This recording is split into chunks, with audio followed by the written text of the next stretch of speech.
Hello mga kasari, good evening. So may tanong lang ako sa mga nagtitinda ng pertay ng mga kape like ito, creamy white and itong original na Nescafe.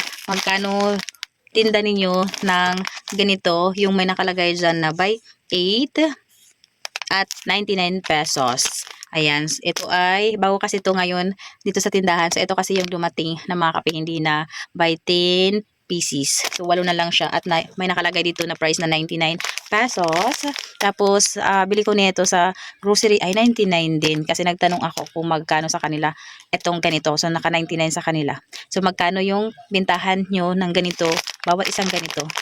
Ayan, kasi hindi ako nagbebenta ng ganito by 10 pieces lang yung pagtinda ko, tinatanggal ko na lang itong may price kasi may price kasi siya, hindi naman din ako pwede mag presyo ng lampas ng 100 pesos kasi may nakalagay nga 99 pesos. Baka magtaka yung mga customer namin na ang taas ng presyo kasi may nakalagay nga ng 99. Ayaw ko kasi bumili pag may mga ganito talaga, kaya lang walang ibang stock doon sa supplier ko. Yung ganito talaga wala silang by 10 pieces. Sana hindi nilagyan ng price kasi pwede tayo magpresyo kung magkano yung dapat natin i-presyo. So magkano ba sa inyo ang ganito mga kasari? Ayan, comment nyo nga kung magkano yung mga ganito nyo pag isang ganito yung bibilin sa inyo.